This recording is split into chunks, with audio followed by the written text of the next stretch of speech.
فرمایا کہ نیکی یہ نہیں ہے، نیکی ہے اللہ تبارک و تعالیٰ کی اطاعت، نیکی یہ ہے ولکن البر من آمن باللہ والیوم الآخر، اللہ کے اوپر ایمان لائے، آخرت کے دن کے اوپر ایمان لائے، اللہ تبارک و تعالیٰ کے فرشتوں کے اوپر ایمان لائے،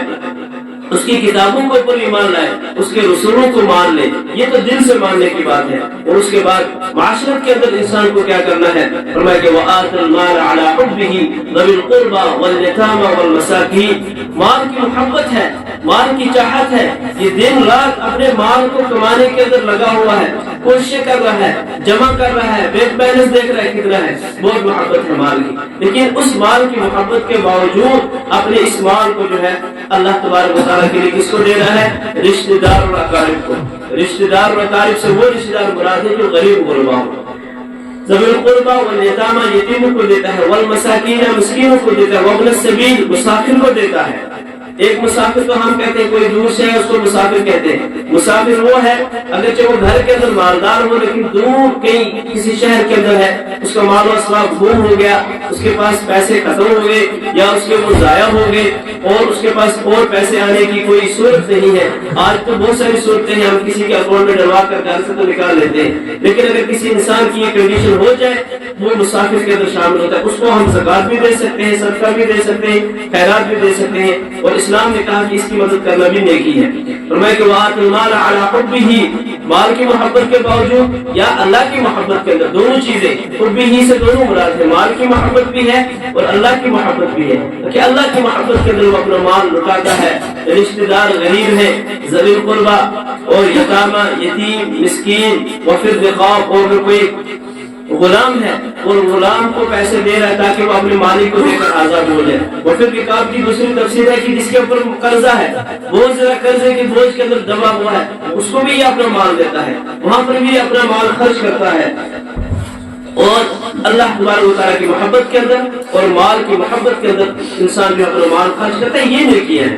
اور اس کے بعد یہ جو تھے معاشرت کی نیکیاں، یعنی پہلی چیز تھی عقیدے کے ساتھ اللہ کی ذات پر ایمان، رسولوں پر ایمان، فرشتوں پر ایمان، اللہ کی کتاب کو ماننا۔ دوسری چیز آ گئی معاشرت کی، رشتہ داروں کے ساتھ حسن سلوک، ان کے اوپر خرچ کرنا، یتیموں کے ساتھ، مسکینوں کے ساتھ، پریشان حال لوگوں کے ساتھ ان کے اوپر مال خرچنا۔ اور تیسری چیز آتی ہے جو کہ اخلاقیات کے اندر آتی ہے، فرمایا کہ والصابرین فی البأساء والضراء وحین البأس، اور وہ لوگ جن کے اوپر جب پریشانی آتی ہے، مصیبت آتی ہے، تکلیف آتی ہے، یا وہ جنگ کے میدان کے اندر ہے، اس وقت کیا کرتے ہیں؟ صبر کرتے ہیں۔ اور یہ صبر جو ہے اخلاق کے اندر آتا ہے۔ اخلاق کے اندر کیا آتا ہے کہ ایک انسان دوسرے کو جو تکلیف دے رہا ہے، پریشان ہی کر رہا ہے، اس وقت ہم نبی کریم صلی اللہ علیہ وسلم کے اخلاقات کو دیکھیں، نبی کریم صلی اللہ علیہ وسلم کی تعلیم کو دیکھیں کہ آپ صلی اللہ علیہ وسلم نے کس طریقے سے برداشت کیا،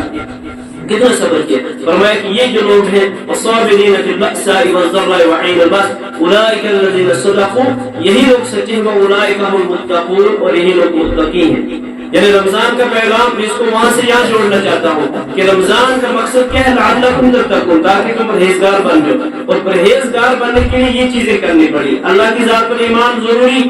اس کے فرشتوں اس کے رسولوں کو ماننا ضروری، اور اس کے بعد اپنے مال کو رشتہ دار اور اقارب، یتیم غریب مسکین ہر ایک پر خرچ کرنا یہ بھی ضروری ہے۔ اور اس کے بعد انسان اتنا کر کے اپنی زبان بند نہ رکھے، اپنی زبان سے کسی کو تکلیف پہنچائے اور اپنی مصیبتوں اور تکلیفوں کو چرچرا کرے، فرمایا کہ نہ یہ بھی نہیں کرنا۔ والصابرین فی البأساء، صبر کرنا ہے مصیبتوں کے اوپر، مصیبت اللہ کی طرف سے ہو، پریشانی اللہ کی طرف سے ہو، تکلیف کسی انسان کی طرف سے ہو، اس سب کو برداشت کرے گا، پھر جا کر اولئک الذین صدقوا واولئک هم المتقون، تبھی یہ سچا بھی بن سکے گا اور متقی اور پرہیزگار بھی بن سکے گا۔ تو یہی رمضان کا مقصد اور مدعا ہے، یہی رمضان کا فائدہ ہے۔ اور اسی لیے رمضان کے اندر سب سے پہلی چیز مسلمان زکوٰۃ ادا کرتے ہیں، دوسری چیز صدقہ فطر ادا کر دو، یہی چیز تو سکھلائی۔ اور صدقہ فطر کے اندر سب سے پہلے ترجیح اپنے رشتہ داروں کے اندر، اپنے ہمسایوں کے اندر، اپنی بستی کے اندر سب سے پہلے ان کو ترجیح دی جاتی ہے، اور اسی کے لیے کہ سب سے پہلے ان کو دے دو تاکہ وہ بھی ہمارے ساتھ شامل ہو جائے۔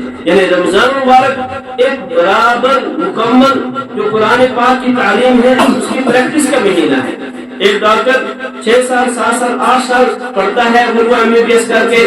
ڈاکٹر بن جاتا ہے، لیکن اس کو بھی اپنے ایک سینئر کے ساتھ رہ کر کچھ سال پریکٹس کرنی پڑتی ہے۔ تو اسی طریقے سے جب ہم قرآن پاک پڑھتے ہیں تو قرآن پاک کن چیزوں کا حکم کرتا ہے وہ رمضان کے اندر ہمیں پتہ چلتا ہے کہ رمضان کے اندر آنکھوں کی حفاظت تقویٰ، کانوں کی حفاظت تقویٰ، زبان کی حفاظت تقویٰ، یہ ساری چیزیں ہمیں جو ہے رمضان مبارک کے اندر حاصل ہوتی ہے. اس لیے رمضان مبارک ایک مکمل پیریڈ ہے جو انسان کی نہیں کرتا. اور رمضان کی بے حرمتی کے بارے میں ایک بات کہہ کر میں ختم کرنا چاہتا ہوں کہ وہ نبی کریم صلی اللہ علیہ وسلم جس نبی کو پتھر مارے گئے،